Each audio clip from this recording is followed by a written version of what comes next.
Hello, ladies and gentlemen, and welcome to another show of a street man and a Christian woman.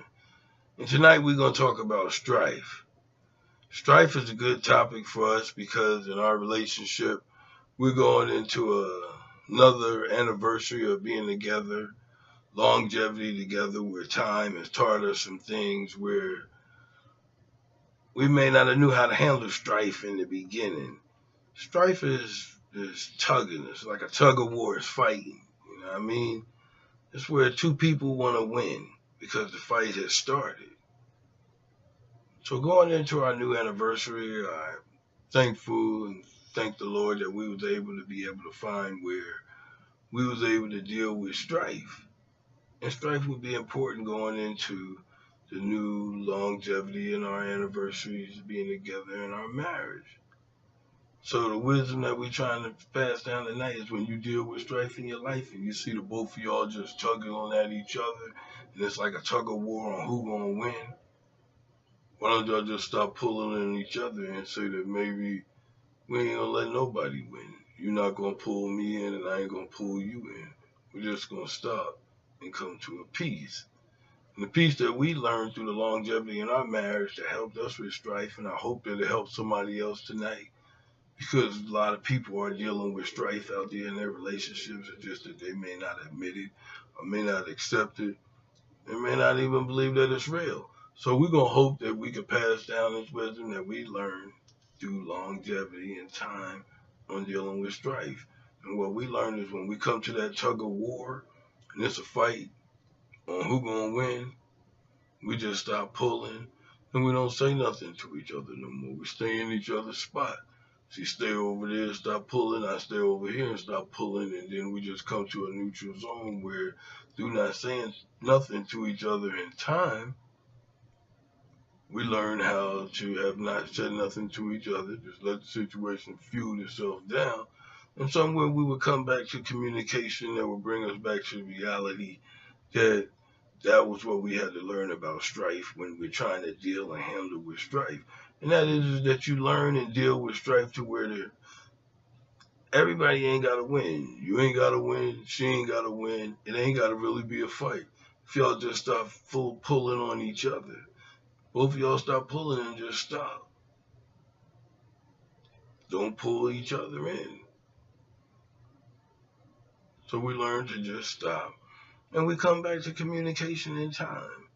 And that's what I like to say because we're going into a new anniversary of her life, and I like to tell her thank you for staying with me as many years as you have in my life, Miss Kenyatta.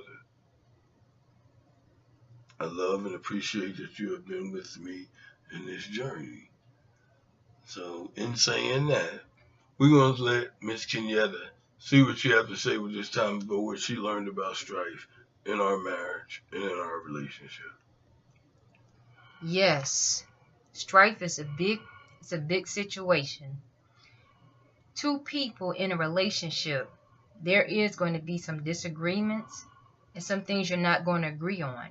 But it can lead to strife when you are attacking him, he is attacking you. And I'm not talking about physical, I'm just talking about verbal or communication or doing things just one person way and you doing things the other person way. Marriage is a team. And the reason why it's a team because you both are different individuals. Yes. You both come from different backgrounds and you both have different point of views. And you have to learn when to speak. You have to learn when to step back, when to be quiet, when to take a deep breath and realize, let me be quiet. Let me stay in my lane. Let me not confront him. Let me not control him. Let me not allow my emotions of anger and frustration to force him to do things my way because it won't work. It will not work. You would just hit a big rock and go in a big circle and never get anywhere. Tug of war. And the one thing that I have experienced, the one thing that keeps me going is God. God has developed patience in my heart to be patient on the way I respond to him. I couldn't do that through my emotions or my anger. I couldn't do it. It would just lead me down the wrong road. What I mean by the wrong road, as women, we get demanding, we get high expectations, and then we expect him to do what we want him to do, and that's not the key. Sometimes it's your timing. Sometimes you got to realize he's not ready to receive what you're trying to make him do right now. You got to step back and realize I may got to wait a couple of years instead of trying to make him do what I want right now. And as a wife, you have to have tools. And what I mean by tools, you got to pray. To me, everybody has different strategies. You have to pray and stay in your lane as a wife. Even though you may see your partner going a different direction, you got to stay in and keep the peace. And you keep the peace by staying in God, not telling the whole world about your husband's business, not complaining to his relatives about everything he did and didn't do. The one thing that I did, I stayed in the Bible. That was my best friend, and support groups. The other thing that we don't realize, in time, a man will change. In time, not my time. God will discipline that man in time. It ain't going to happen when you want it to. So that's why, when you're bumping heads, you have to learn to say, hey, I'm going to be quiet tonight. I'm not going to be angry. I'm not going to condemn him. I'm not going to force him. I'm going to step back and just let some time come between that. And that's what has helped us a lot. Because that's what we lack. We lack the knowledge to get to be in a relationship. And we learning. And that's why we giving back. Because we want other people to know this ain't easy. Right. It's a skill to be married. This ain't about him being good and you being good and everything gonna be, we gonna put everything together and it's gonna work out. No, there are some things you really have to deal with. And you will get through each situation one step at a time. But it's process. It's not forcing and controlling. It's a team. There you go. It's a team. It's really a team. Sometimes your husband is carrying the world on his back. And he don't know how to respond to you the way you would like to. And he may not even have the tools to know how. And you got to be quiet. You can't be condemning him and be like, you ain't do this for me and you ain't do that for me. And, attacking him. Attacking his manhood when he done worked all day, looked for work, trying to take care of you. And you upset because he didn't go to the store and get a carton of milk for you. Or he didn't buy you that diamond ring he promised. You got to be ready to deal with the setbacks, the high expectations, the lows. As women, sometimes we just get so caught up in our emotions to where we don't see.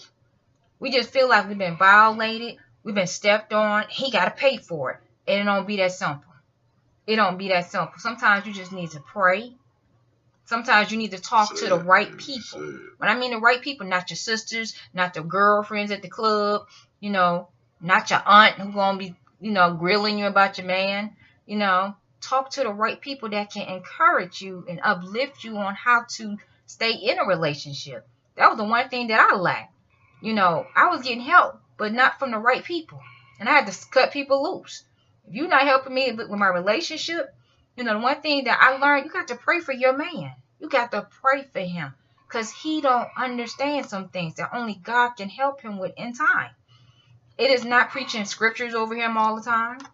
It is not sitting up here expecting him to do this, because he told me this. He could tell me a whole bunch of things, and I know right then and there, I'm going to be patient. I'm going to wait. And as women, I ain't got no patience. There's a great reward when you are patient.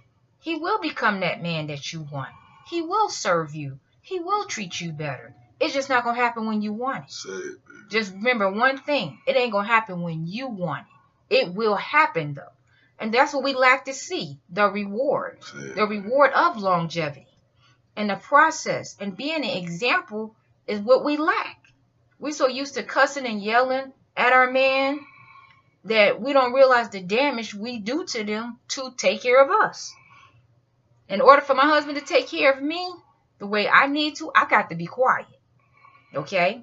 And I'm not just saying a submissive wife. I'm just saying them sometimes that I know some things are not going the right way, but I have to just hold up.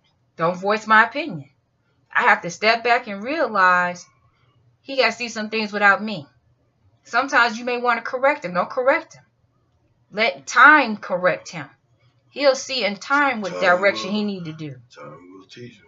And the one thing that I have to give back, please, as women, as people, please get the right people to help you. Watch shows. Watch some marriage shows. Get some CDs. We do the work. Marriage is work. What I mean by work, you have to pray over your partner to see some things you can't see and be okay with it. You can't sit up here and be like, he ain't do what I said today, so he ain't gonna never do it. No, that ain't what happened with us. I kept hanging in there. I kept praying. I kept seeking and sourcing for information and help in different ways. And that's what we have to do to build better families. And we have to understand we all have issues. I have issues. My husband have issues. So we cannot keep throwing it up in their face and being like, you never going to be nothing and you not going to amount to nothing and you ain't on my level. We're opposites. But we have balance because we found a way of how to deal with our strife. Yes. We had to learn how to not attack each other. Yes. When he's coming in from a hard days of work, be quiet. Give him 30 minutes to himself. Don't just be riding his back. And and learn this as women, stay in your lane. Please learn that. That's the one thing I learned. Stay in my lane. It ain't none of my business. It ain't meant for me to run my mouth. It ain't meant for me to know. I know the basics. I know what I need to know, but I don't need to know every single thing. And that's all I have to share. Back to you, Mr. Delgado. I'll say in closing, that was beautiful, Miss Kenyatta. I'd just like to say what we learned about strife and time. And like I said, going into another anniversary of being with this beautiful woman, I'd just like to say and thank the Lord, oh Heavenly Father above, because we didn't always have this knowledge and this wisdom that we have as far as learning about strife and how we learned how just not to say nothing to each other. In time, we'll quiet the matter down and it's not escalated, and we learned how to handle strife, and especially going on more years in our life. And that's what we like to help others with tonight. It's a lot of relationships out here. People are struggling. Divorces is happening.